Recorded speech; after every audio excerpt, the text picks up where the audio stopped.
Ардын уран зохиолч Цэндийн Дамдансүрэн солийг сольсон нь. Говийн залуу эр Бат 18 настай эхнэр солийг орхиж цэргийн албанд мордох болов. Бат мордохдоо эхнэр сольд хэлсэн нь. Одоо салаад явхад хинд маань ч хэцүү байна. Гэвч хэдхэн жил цэргийн алба хаагаад буцаж ирнэ. 2-3 жилийн хугацаа юу байх вэ? Чи гэрээ цагаан болгоод малаан олон болгож сайн сууж байгаарэ. Гээд толгойг нийлэхэд соль нулимсаа арайхийн тогтоож хэлсэн нь. Чи минь сайн яваад ирээрээ. Би чиний хэлсэн ёсоор гэрээ цагаан болгож малаан олон болгоод бай гээд дууга бүр намуухан болгож бас үрээ том болгоод бай гэж нэмж хэлв. Бат үр гэдэг үгийг сонсож юун үр гэж гайхаж асуувал солийн нүр бяцхан улайж инээмсэглээд юу ч хэлсэнгүй. Бат нутгаас анх мордож холын албанд явах гэж байгаадаа сэтгэл ихэд хөдөлж байсан тул солиос тэр үгийн утга юу болохыг дахин лавлаж асуусангүй. Гагцхүү солийн жижигхэн гарыг чанга атгаж чи шудраг эхнэрийн журмыг сахиж чадах уу гэсэнд соль чи намайг мартахгүй бол би чамайг мартахгүй гэж хэлв. Солийн торомгор хар нүднээс ганц 2 тусал нулимс бөмбөрч Батын гар дээр тусав. Бат түүний янгийн нулимсыг ойлгохгүй ийш тийш харж гайхан зогсоно. Бат эхнэр солийн байдлыг сайн мэдхээс биш түүний эрдэнэ мэт янаг сайхан сэтгэлийг нь гүйцэд мэддэггүй бололтой. Ер нь янаг сэтгэл бол оройд нь гарч болшгүй өндөр сайхан уулан мэт. Ёроолд нь орж болшгүй гүн их далай мэт. Хүн бүхэнд амархан ойлгогддгүй нандин эрдэнэ юм. Одоо дээр Бат амраг эхнэрийнхээ тухай бодож байгаа биш. Өөрийн явах алсын замын тухай л бодож байв. Тэгээд Бат алсын моринд дөрөөлж цэргийн албанд мордож одов. Соль Батыг эргэж харах болов уу гэж ажиглан зогсож байхад Бат агсан морины жолоотой ноцолцоор эргэж харж амжилгүй цагаан тоос бужигнуулан талд оров. Явсаар Улаанбаатар хотоор дайрч улсын хязгаарт очоод хил хамгаалах чухал үүргийг хүлээж сув. Анхны үед гэр нутаг залуу эхнэрээ дурсаж хаяа загтал бичдэг байсан боловч цаг өнгөрөх тусам гэр орноо баахан мартаж эхлэв. Эхнэрээс хэдэн загтал хүлээн авсан боловч тэр загтлууд сүүлдээ Батад сонирхолгүй болов. Учир нь тэр загтлуудад би мэнд байна. Чи мэнд байна уу?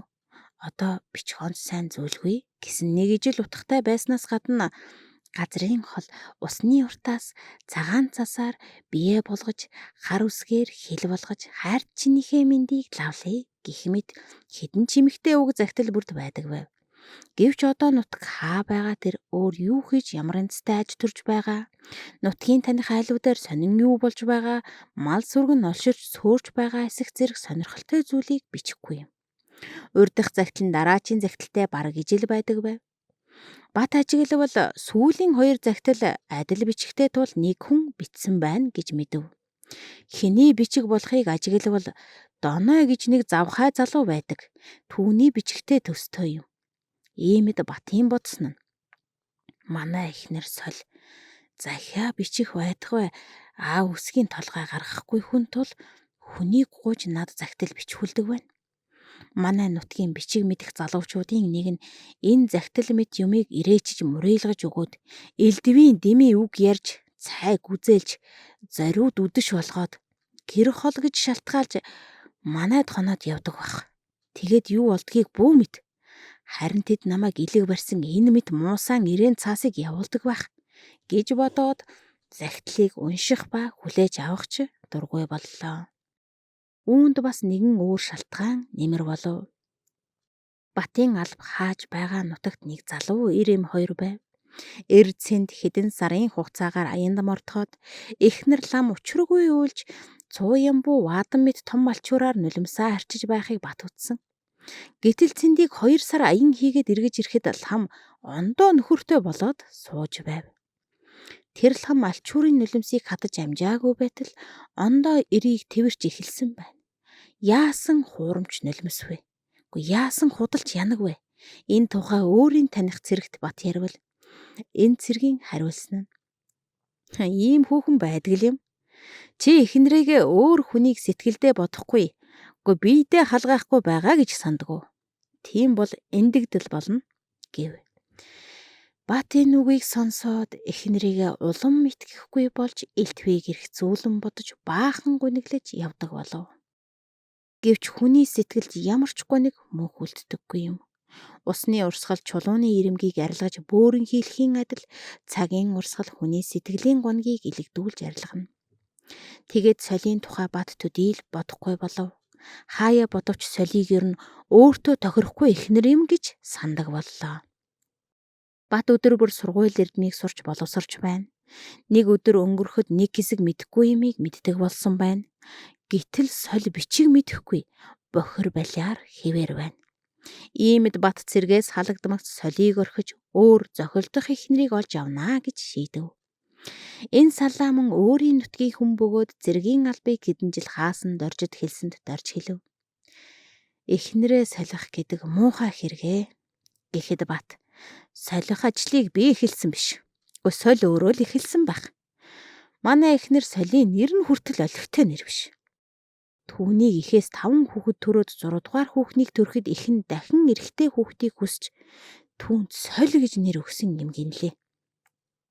Адгийн мусан хүүхнүүд эцэг ихтэй тэр шаагдсан охтууд бойл солиг ихний зэргийн нэртэй байдаг. Соль нэртэй хүүхэн эрийг сольж эрд солигдож байх учиртай биз.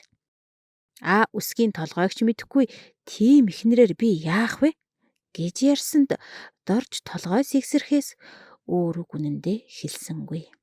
Дорж удалгүй цэргийн албыг хаах хугацаа дуусч цэргээс халагдаж нутагтаа буцав. Доржоор бат ихнэртэй захидал илгээсэнгүй. Бат хинээс ч захидал авахгүй хэндэж захидал бичихгүй болсоор хэдэн жилийн өнгөрөв. Ганцхан бат ноогдсон үргээ шударгаар биелүүлж улсаа хичээнгүйлэн хамгааж байхыг чармаан явав.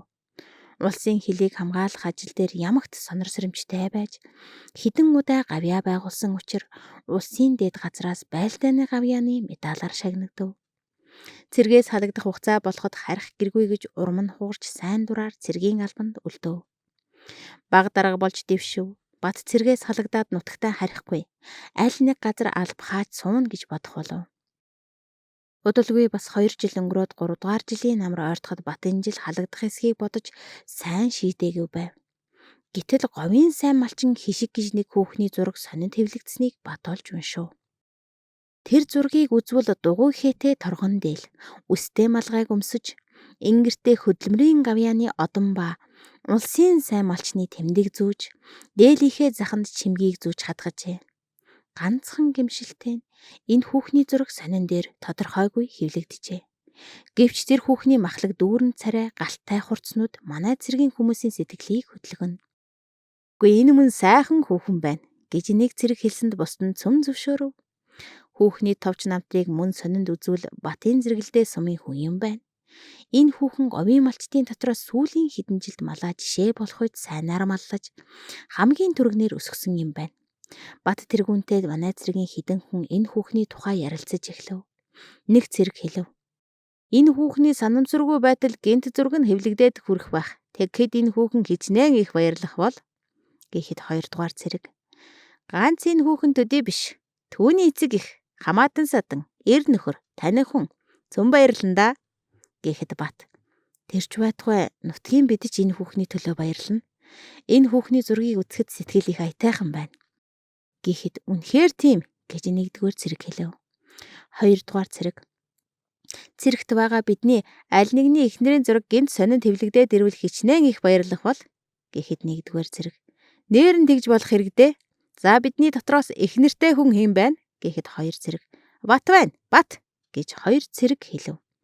Бат хөмсгөө атируулж хэлсэн нь миний эхнэрийг энэ хишиг хүүхэнтэй зөөрлөх юм бишээ. Миний эхнэр гэж нэг хормойгоо чирсэн юм байсан юм. Одоо түүнээс сураггүй болсоор олон жил болов. Иймд би эхнэргүй хүний тоонд орно. Гэхэд нөхд нь бие харалцсан боловч нэг ч хүн түүнийг буруушааж хэлсэнгүй. Тэгээд нэг цэрэг хишиг хүүхний намтраас уншихтаа. Хишиг хүүхэн хөгшин эгчийн хамт хуйвал хэдэн зуун малыг малалж байдаг гэж уншаад. Хишиг хүүхэн нэг бол нөхөргүй юм байх. Эсвэл нөхөр нь албанд байдаг юм байх гэж хэлэхэд нөгөө цэрэг нэмж. Эсвэл албанд байгаа нөхөр нь эхнэрээ мартсан юм байх. Гэхэд 2 дугаар цэрэг Ийм сайхан эхнэрээ мартаж хаях тэнэг амтан даанч байхгүй биз гэлээ. Нэг цэрэг "Гүй ертөнцийн дээр тэнэг амтан олон байдаг. Зарим хүн албанд яваад эхнэрээ мартчих юм байна шүү дээ." Гэхэд бас нэг нөхөр "Тэр олон тэнгийн нэг нь энд сууж байна" гэд Батыг заагаад "Үүнийг гэртээ хэр олон захидал бичдэг вэ гэж асуугаач" гэв Бат. "Би та нараас тэнэг биш. Чи ердөө хэнд ч захидал бичдэггүй шүү дээ" гэв тэр хүн хэлв. "Чи их нэртэй хүн. Би их нэр аваагүй тул тантай адилсах зүйлгүй. Би их нэртэйсэн бол заавал захидал бичиж мэндэ мэдэлцэх байхгүй яах вэ? Ер нь тэнэг хүн бага насандаа их нэр авдаг юм. Цэцэн хүн цэргийн алба хааж, сургууль эрдэм сурч, 20 нас хүрч нэлээд томоодсон хонь тохирсон их нэрийг авч тогтвортой айл болдог юм" гэсэнд Бат тайлбарлаж хэлв. Эхнэрүүдэд сайн муу гэж ялгаа байдаг юм. Сайн эхнэрийг хаявал тэнэг хүн, саар эхнэрийг хаявал цэцэн хүн болно. Манай соль энэ хүүхэн хишиг хоёр бол ер өдөр шөнө хоёр шиг ялгууртай юм. Гэрэлт нарны мандлыг зэвэрсэн гуйлан тавхтаад зөөрлөж хилцэж болох уу? Соль бол хатсан борц шиг хүүхэн. Үгүй эн чин түүхий сүүний бяцлах шиг булцаасан цагаан хүүхэн байна гэхэд цэргүүд "Энэ балархай зураг дээр цагаан харан төдийл тодорхойгүй байна да" гэж инээлдэв. "Эхнэрээ хаяад бас муулдаг буруу л хэрэгтэй" гэхэд бас нэг цэрэг "Эхнэрийн тухай асуудлыг жич хэлэлцье. Одоо хишиг хүүхэнд хідүүлээ хамтарч захидал бичвэл ямар вэ?" гэхэд бүгдээрээ түүний саналыг зөвшөөрөв. Захидлын эхийг Бат цохиож бичсэн нь: "Эрхэм нөхөр сайн малчин хишиг танд хөлийн харуулын хідэн цэрэг энэ захидлыг бичв. Бид цөм говь нутагтай. Тим сумын тэр тэргийгч хүмүүс байна. Таны малаа өсгсөн ажлын амжилтын мэдээ ба зургийг сонноос олж изв. Нэг нутгийн хүмүүс болох бид өөрсдийн баярлсан сэтгэлийг таньдаа илэрхийлье. Бид улсаа хамтаар хамгаалж бай. Та нар улсаа улам баяжуулж мал сүргээн олшруулж бай. Тэгвэл манай улс улам хүчрэхэг бат болно. Хэрв та боломжтой дүзэж хариу захидал бичвэл бид ихэд баярлана" гэж бичээд хойнын цөм гарын үсгээ зурв. Түүнээс хойш 1 сар орчим болсны дараа хишиг хүүхний хариу захидлыг манай цэргүүд хүлээн авав. Хишиг хүүхэн хөлийн цэргүүдэд талархлыг хүргэж малаа яаж чармай маллаж байгаа товч дурджээ. Бат тэр захидлыг авснаас хойш хишиг хүүхний нөхөртэй эсхийг ямар нэгэн аргаар олж мэдий. Хэрвээ тэр нөхөргүй бол цэргээс халагдсны хойно холбоо байгуулж болох болзошгүй гэж бодоод ганцхан өөрийн нэрээр захидал бичв. Захидлын дотор дүржсэн нь: "Эрхэм нөхөр сайн малчин хишиг таны хариу бичсэнд их баярлав. Бид нэг зэрэгэлдээ сумын хүмүүст бол харилцан таних байж мэднэ. Хиний төрсөн хүүхэн болохыг би бодоод олсонгүй гэх цэрэг бичвэл хишиг хариу бичихтэй. Би бол таны таньмаар хүүхнүүдийн нэг мөн гэснээс өөрийн удмыг огт дурдсангүй." Ингээд Бат хишиг хоёр үргэлж захидлаар харилцдаг болов. Батын цэргээс халагдах хугацаа ойртож байв. Иймд Бат цэргээс халагдвал өөрийн гэж харих орон гэргүй гэж хишигт бичвэл түүний хариу бичсэн нь: "Эрхэм ах минь, ховсгалт цэргийн хүн гэр оронгуйтхэн гэж үгүй. Танд эцэг ах дүүгүй бол цэргээс халагдаад шууд миний гэрт ирэх тун. Би таныг төрсөн ах мэт хүндэлж чаднаа. Учир нь та ховсгалт цэргийн алба хаасан хүн шүү дээ. Та манайд ирэхэд унах морь, тохох эмээлээр мунтахгүй. Миний хідэн сайн морь би дуртайгаа унтах бай. Тэгээд би эрхэм таньдаа цагаан гэр барьж сайн ихнэр авч өгнө. Миний хөгшин эгч бит хоёр таныг ирвэл их баярлнаа" гэж хариу захидал иржээ. Батын захидлыг аваад учиргүй их баярлаж цэргээс халагдмагц үнэхээр тэднийд очих юм байна. Сайхан ихнэр авч өгөх тухай дурдсан нь бас учиртай үгүйз. Хөгшин эгчтэйгээ хуйуул суудаг гэж бичсэн нь даруй нөхөргүйгээ мэдэгдэж байгаа үг байна. Тэр хүүхэн чинь миний ихнэр болохыг зөвшөөрөж болзошгүй гэж бодов. Тэгээд Бат цэргийн хугацаа дуусгаж халагдав. Улаанбаатараар дайраад нутагтаа давхиж харив. Өөрийн сумыг дайрсангүй хишгийн сумын захиргааг дайран очив. Тэр сум дээр хуучин таних хүн дайралтсангүй. "Танай сумын хишиг хүүхний хаан байна" гэж асуувал сумын зарлага "Сайн малчин хишгүү" гэд түүний гэрийг зааж өгөв. Сайн малчин хийшиг гэж нутагтай алдартай хүн байна шүү гэж Батын санаанд оров. Батаас зарлага асуусан нь. Та түүнээс заавар зөвлөгөө авах гэж яваа юу гэвэл Бат. Та юу хэлж байна? Тэр хүүхнээс хүн ямар заавар зөвлөгөө авдаг юм бэ? Гэхэд зарлага ихэд гайхаж хэлв. Та хишгийг мэдэхгүй холын хүн байна. Түүнээс манай нутгийн малчин очиж малмаллах арга ухаан, хаашаа нүмэл зохих зэргийг асууж зөвлөдөг.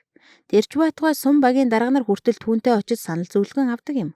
Саяхан манай сумын дарга очиод хишгтэй ажил хэрэгээ зөвлөөд буцсан. Одоо хишгийг баруун сумын малчны зөвлөгөөний хурал дээр сануулга зөвлөгөө өгнө үү гэд ураад байна гэж байна лээ. Та уулзах хэрэгтэй бол даруй очивол сайн. Тэр өнөө маргаашгүй л мордох гэж байсан гэж хэлв. Бат өтгөн өвстэй сайхан талдундуур давхсаар явтал 2 цагаан гэр үзэгдэв. Энэ лав хишгийх мөн биз. Гадуур нь нэлээд хогшил харагдана. Олон хонь нөхөр адуу гэрийн ор бэлчиж байна. Хишгийх нэлээд баян айл юм байна гэж Бат бодож байв. Гэтэл алсын хөндөд бас өөр 2 гэр харагдаж байна. Аль нь хишгийх юм бол гэж Бат гайхаж байгаад ойрхон 2 цагаан гэрт очихоор шийдэв. Тэр айлын гадна очтол нэг бүдүүн халтар нохой хуцаар давхиж ирлээ. Тэр нохой Батын дэргэд ирж эмээлийн гөлмнөөс тасдах шахаж хуцан хоргооно. Бат гэрийн гадна нэрээд "Нохой хороо" гэж чанга дуудсанд гэрээс нэг хүүхэн дутуу гараад "Хүү яадаг вүлээ" гэд гэртээ эргэж оров. Тэгээд нэг ч хүн гардаггүй. Нохой хуцаар байна. Хэдэн минут болсны дараа "Нохойгоо хороо" гэж дахин дуудтал 5-аас 6 настай хүүхэд гарч ирээд нохойгоо хөөхөд халтар нохой зайлав. Бат мориноос буугаад гэрт ямар хүн байгааг урьдчилан мэдхийн тулд тэр хүүгээс зөөлөн дугаар асуув. "Хүүхээ, гэрт хэн байна?" гэхэд тэр хүү "Гэрт манай ээж байна" гэв. Хишиг хүүхэн нэг хүүтэй юм байна. Эцэг нь яасан юм бол гэж Бат бодоод асуув. "Гэрт танай эхээс өөр хүн үгүй юу?" гэхэд хүү хэлв. "Манай аав байна" гэв. Энэ үгийг сонсмогц Бат цочиж биеийн дагжих мэт болов. Тэгээд Бат гэрт орох эсхийг эргэлзэн зогсдол хүү хэлв. "Та манай ааваас айж байна уу?" "Түүнээс айх хэрэггүй. Тэр үргэлж орон дээр хөвтөж байдаг" гэсэнд Бат "Аав чинь өвчтэй юу?" Хүү баахан бодоод хэлв. "Түүний эрүүл өвчтөйг би мэдэхгүй. Би одоо мэдээд ирье" гэд гэрийн зүг гүйхэд Бат "Хэрэггүй" гэд зогсов. Тэгээд Батын сэтгэл ихэд зовж "Би ер нь ондоо айлдэрсэн биш болов уу?" гэж бодоод "Чиний эхийн нэр хэн бэ?" гэхэд Монголын заншлаар эхийн нэрийг цээрлэж "Манай ээж Нүрэ угааж байна" гэж огтондоо зүйлээр хариулв. Иймд нэг бол ондоо айлын гадна ирсэн байна. Эсвэл өнөө хийх хүссэн хишиг гэдэг маань өвчтэй нөхөртэй, том хүүхэдтэй хөгшин хүүхэн байдаг хэрэг болов уу гэж Бат санаж ихэд урам хугарав. Гэвч нэгэнд айлын гадаа ирээд орохгүй мордвол зохимжгүй тул урамгүй алгасаар гэрт нь оров. Гэрт ногоон доргон дээлтэй ганц хүүхэн босоо зогсоод хөхтөртөн бүсийг яаралтай бүсэлж байна. Энэ хүүхэн сая дээлэн сольж өмссөн бололтой. "Сайн уу" гэж хэлээд хартал тэр хүүхэн Батын хуучин ихнэр соль мөн бололтой харагдана. Ганцхан энэ завсар тэр жигтэйхэн ондоо болжээ. Соль 18 настай байхдаа бяцхан хүүхэн байсан. Одоо махлаг өндөр биетэй, улбар цагаан царайтай болжээ. Бат гайхахын эрхэнд нүдээ арчин байн түүнийг хараад хэлэгч үггүй бүл хөмгсөн мэт гөлөлцөн зогсов. Тэр хүүхэн хэлв. "За Бат, улсын албанд сайн яваад ирв үү? Чи биширхэх хэрэггүй. Бид минь сайн сууж байна" гэд. "Аавтайгаа золго" гэж хүүдээ хэлэхэд тэр балчир хүү аав гих үгийг сонсмогц "Миний аав энд бий" гэд ээжийн нэрэн доороос нэг хүний зургийг гаргаж ирээд эхээс асуусан нь "Миний аав эрүүл юм уу? Өвчтэй юм уу?" гэхэд тэр хүүхэн сандарч "Чи бүү солиор. Чиний аав чинь энэ байна. Аавдаа очиж золго" гэж хүүгээ Бат руу түлхэв. Хүүг ойртож ирэхэд Бат тэр хүүг авч үнсээд зургийг хартал Батын зураг байхад "Би хишгийнд ирэх гэдэл хуучин ихнэр солийн дандууран ирсэн хэрэг байна" гэж бодов. Тэгээд хүүхэн хэлв. "Чамайг албанд мордоход миний бие жирэмсэн байсан. Тэгээд би гэрээ чинь цагаан болгож, малыг чинь олон болгож, үрийг чинь том болгож бай" гэж хэлсэн үгэндээ хүрв. Санаагаан хувилгаж "Эхнэр хүүхдээ мартсан нөхөр минь. Одоо биднийг орхиод явчих юм байгаа биз" гэхэд Бат "Би ийм сайхан эхнэр хүүхдээ орхих гэж муу санаа төрсөн ямар муухай амтан бэлээ. Айл андуурч ирсэн минь харин завшаан болов гэж гэмшээд хайрт эхнэр соль минь. Би чамд учраан хэлье гэхт эхнэр өгтөж хэлв. Чиний учрыг би цумыг мэдэж байна. Чи соль гэдэг нэрэнд дургүй. Чи бас бохир балиар эхнэрт дургүй. Ажилч боловсон бичиг үсэг мэдих эхнэрт дуртай гэдгийг би урд цэргээс халагдаж ирсэн доржоос цүмийг сонссон. Тэгээд би хуучин бохир байдлыг халж боловсон соёлдсон эхнэр болохыг хэдэн жилийн турш чармайн оролдов. Манай улсад эрэгтэй эмэгтэй ямар ч хүний боловсрон урагш давших зам нээлттэй юм байна. Хөгшин эхийн нутгийг татаж энэ суманд шилжиж ирснээс хойш эрдэм ажлыг хослон оролцоор одоо би бичих сайн мэдэх болсон. Ном зохиол нэлээд уншдаг. Чиний санаанд тохируулан нэрээ хүртэл солив. Чиний хайсан сольчин би байна. Чиний дурлсан хишигчин ч би байна гэхэд бат хишиг гэдэг нэрийг сонсоод ихэд цочоод санамсаргүй хэлв. Үгүй, би хишигт дургүй. Сольдоо л дуртай. Хишиг бол миний саналыг төөрүүлж хайрт гэргий солиос салгах гэсэн хүүхэн гэвэл зураг бариад дэргэд байгаа хүү дахин хэлв. Ээжээ, миний аав өвчтэй юм уу, эрүүл юм уу гэхэд эхнэр. Нэрэл өвчтэй юм шиг байна. Чиний санаанд тохируулж би нэрээ солиод хишиг нэртэй болсон. Чиний хайсан сольчин би байна. Үгүй дурлсан хишигчин ч би байна гэж дахин хэлбэл бат сая учрыг мэдэж эхнэрийн гараас шүүрэн барьж хэлв. Чамайг орхих гэсэн минь түмэн буруу. Чи миний бурууг уучлвал би чамтай дуртай хамтран сууна. Би чухам чам шиг ийм боловсон сайн эхнэртэй болохыг хүссэн юм гэхэд хишиг. Чи цэргийн албанд явж улсаа хамгаалж байсан хүн. Халуунд халж, хүйтэнд хүрч, улсаа шудраг хамгаалж явсан тул чиний бурууг би уучлах ёстой.